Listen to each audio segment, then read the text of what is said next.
This is Yellowstone today. But what if tomorrow wakes up? 60 seconds. 50-kilometer ash column.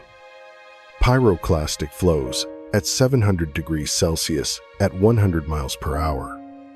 Everything within 60 miles vaporized. Now, let me be direct about what Yellowstone really is. Hollywood sold you fantasy volcanoes. Pointy mountain. Lava pouring out the top. Heroic escape in a Jeep. That's designed to sell movie tickets. Yellowstone is a magma chamber, 55 kilometers long, sitting 5 to 15 kilometers below where you're standing right now. There's no mountain to run from. The ground is the weapon. This is a VEI 8 event. Volcanic Explosivity Index 8. The maximum. Vesuvius that buried Pompeii. VEI 5. Mount St. Helens that blew its top. VEI 5. Krakatoa that killed 36,000 people. VEI 6. Yellowstone? 1,000 times more powerful. So no, you're not outrunning this in your Toyota. Within 72 hours, Billings, Montana buried under 3 feet of volcanic ash. Denver, Colorado, 1 to 2 feet. Chicago, Illinois, 6 inches. New York City millimeters. But enough to collapse every airport, shut down water treatment plant, and block major highway. I know what most of you are thinking right now. Cool video, bro. Never gonna happen. Back to TikTok. Fine. Leave. 99% of people watch these videos for entertainment. They feel prepared because they watched a video. Then crisis hits, and they die in the first 48 hours. If you're still here, you're not in the 99%. You understand that survival is physics applied, not fantasies believed. Let's continue. Before we go into the 7 decisions, here's what I need from you. As we go through each decision point, I want you to choose A, B, or C. Don't just watch. Don't just listen. Decide. Because at the end, we're going to calculate whether you survive or become another statistic. Ready? Decision point number 1. You're in Denver, Colorado. Your phone just lit up. Emergency alert. Yellowstone eruption confirmed. Widespread ashfall expected within 72 hours. What do you do? Option A. Evacuate east. Pack the car. Join millions on Interstate 70. Get as far from Yellowstone as possible. Option B. Shelter in place. Your home. Your supplies. Isolated but protected. Option C. Head to the mountains. High altitude. Away from population centers. Wilderness survival mode. 60% chose option A. Evacuate. They died on the highways. The correct answer? Option B. Shelter in place. Here's why. Ashfall doesn't kill you like pyroclastic flows. It kills you through 30 centimeters of volcanic ash takes to fall. On the highway, you're exposed. Breathing contaminated air. Running out of gas. Surrounded by people fighting for resources. In your home, you can seal windows and doors. Filter the air. Ration your supplies. Survive. USGS simulations show United States Geological Survey data. Shelter-in-place survival rate, 65 to 75%. Highway evacuation survival, 15 to 25%. Physics doesn't care about your panic. It rewards. Decision point number 2. You've decided to shelter, but your supplies won't last forever. If you have to evacuate, which direction gives you the best chance? Option A. Flee east. Downwind. Following the jet stream. Directly into the ash cloud. Option B. Head south. Perpendicular to the jet stream. Escape the umbrella cloud. Minimize ash exposure. Option C. Head west. Upwind. Back toward the source. Less ash, but closer to the eruption. 45% chose option A. East.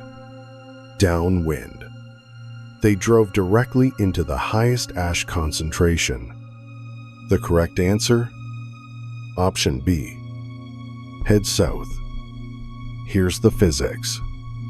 The jet stream prevailing westerly winds at 100 miles per hour carries volcanic ash. USGS, United States Geological Survey, 2014 study by Maston and colleagues, modeled Yellowstone ashfall. The umbrella cloud spreads east and northeast. Denver to Kansas City, 30 centimeters of ash.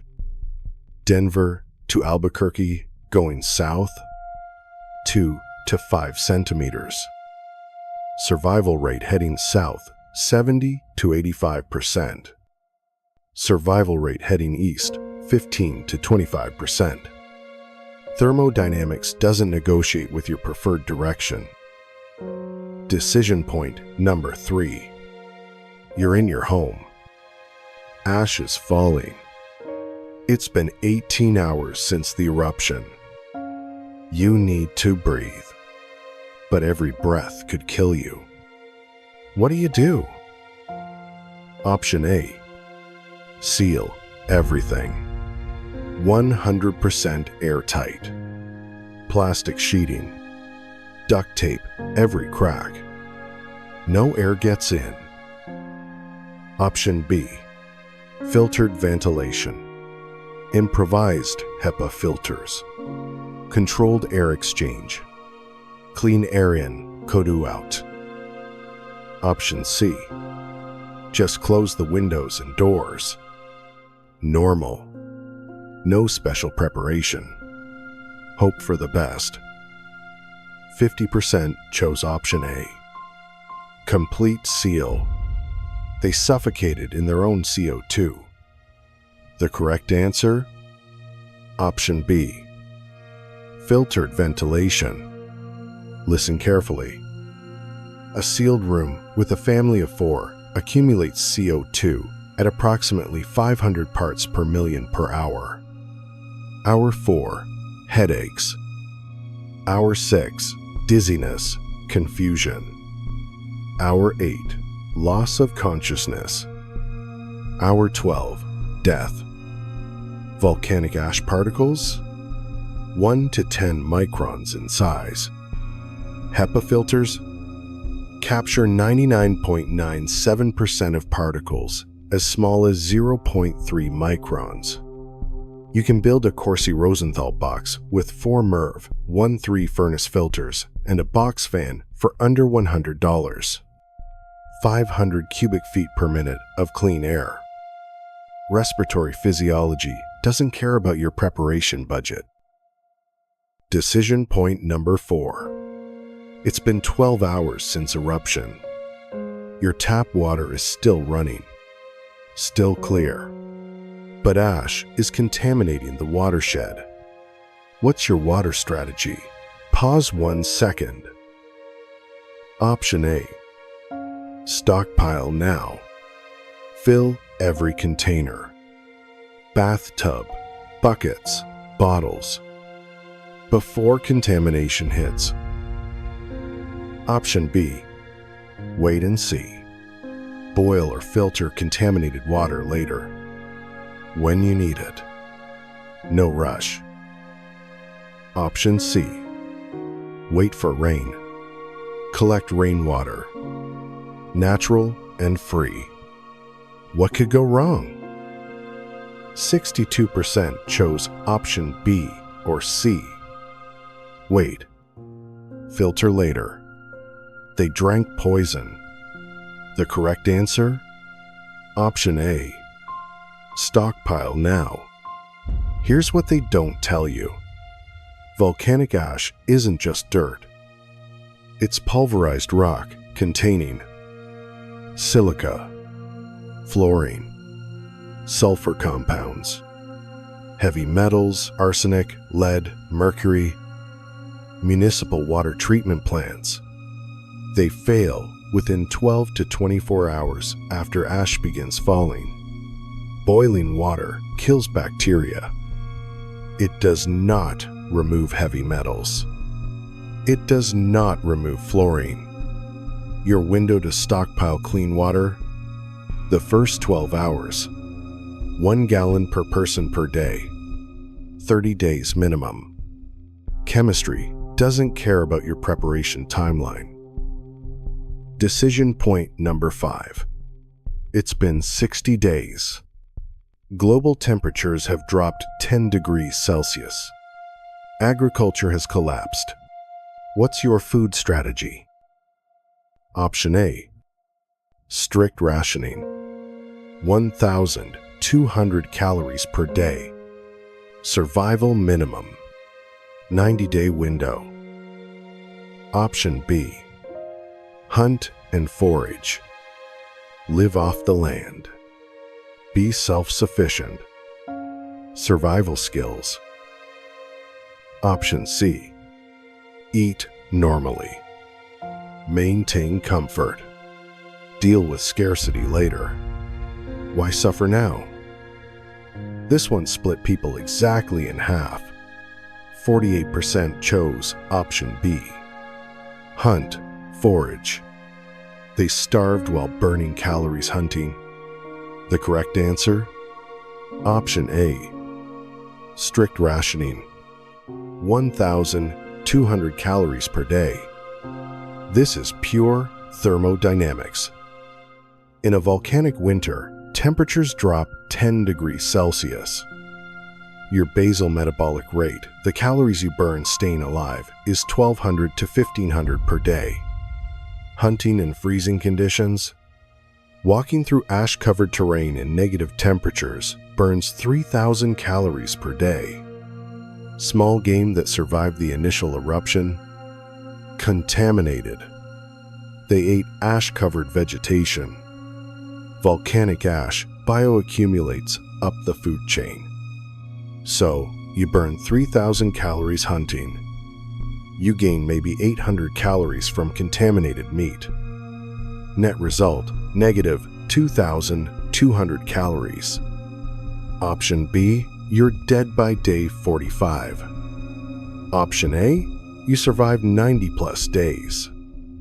Thermodynamics doesn't negotiate with your survival fantasy. Decision point number 6. It's been Katvink-Dix days. Isolation is breaking people. Resources are scarce. Trust is scarcer. Do you survive solo, small group, or large community? Option A. Go solo. Trust no one. Your supplies, your rules. Complete autonomy. Option B. Small group. 7 to 12 people. Specialized skills. Shared burden. Option C. Large community. 50 people. Safety in numbers. Strength in unity. 41% got this right. Small group. 7 to 12 people. 25% went solo. They broke psychologically. 34% joined large groups. Tragedy of the commons destroyed them. This is social anthropology. Robin Dunbar, British anthropologist, discovered the human brain can maintain approximately 150 meaningful relationships. But in a crisis, you need cooperation. That number drops to 7 to 12. Solo survival? Humans are naturally social beings. Prolonged isolation causes measurable psychological breakdown, depression, paranoia, impaired decision-making. Large communities? Game theory calls this the tragedy of the commons. When groups exceed 15 to 20 people, individual self-interest overrides group cooperation. Swiss civil defense studied communal bunker survival. Optimal group size? 7 to 12. 75% survival rate. Social psychology doesn't negotiate with your preferred group size. Decision point number 7. Day 90. Ash levels have dropped to 40% of peak. Your supplies are 60% depleted. Do you leave shelter now or wait? Option A. Leave at month 3. Day 90. Right now. Supplies are running low. Option B. Wait until months 4 to 6. Days 120 to 180. Let ash levels drop further. Calculated patience. Option C. Wait a full year, maybe longer. Be absolutely certain. Maximum safety. 55% chose option A. Leave early. Month 3. They suffered permanent respiratory damage. The correct answer? Option B. Months 4 to 6. Days 120 to 180. We have real-world data on this. Mount Pinatubo, Philippines, 1,991. VEI-6 eruption. USGS tracked ash decay over 18 months. Volcanic ash follows exponential decay. Month 1, 100% of peak levels. Month 3, 40% remaining. Month 6, 10% remaining. This is risk analysis. Leave too early? Respiratory exposure, 70%. Wait too long? Starvation, 90%. Months 4 to 6? Environmental risk, 15%. Starvation risk, 15%. Balanced. Risk analysis doesn't care about your fear or your impatience. I know what you're thinking right now. But Claude, I would have done it differently. I'm smarter than the average person. I wouldn't panic. Let me be very clear. When you're in stage 1 hypothermia, you lose fine motor control. When you're experiencing real fear, your prefrontal cortex, the part that makes rational decisions, shuts down. Physiology doesn't negotiate with your self-confidence. That's why I'm not asking you to imagine what you'd do. I'm showing you what based on. Now here's what I need you to do. Pause 1 second. Not someday. Not when you have time. Today. Open Google Maps. Type in your current address. Zoom out until you can see 100 miles in every direction. Identify 3 potential shelter locations. 1 at your current home. 1 at a family member's house. 1 at a public building with basement access. Write down physically, write, pen and paper, your first 3 decisions for each location. In the comments, tell me the city you live in and which of the 7 decisions would be hardest for you to execute. Do this by not next month, Sunday. Because when crisis hits, I was planning to do that is the epitaph on tombstone. Here's the truth they don't want you to know. The Titanic passengers thought the ship was unsinkable. The people in Pompeii thought Vesuvius was dormant. The residents of Hiroshima thought it was just another morning. The difference between survivors and statistics isn't equipment. It's not luck. It's decision-making under. These 7 decisions, they're tested every single day. Not in volcanic eruptions, in house fires, car accidents, medical emergencies, economic collapse. Physics doesn't care about your optimism. Thermodynamics doesn't negotiate with your comfort. And survival doesn't reward the person who planned to prepare someday. It rewards the person who decided what they would do before they had to. So, would you have survived? If you watched this far, you're not like 99% of people who want shallow entertainment. You want knowledge that could actually save your life. Every week, I put you at the center of real historical events where split-second decisions determined who lived and who died. Not clickbait. Not fantasy. Science applied to survival. Subscribe now. Hit the bell. And in the comments, tell me, what was your emphasize, your personal hardest decision in this video and why?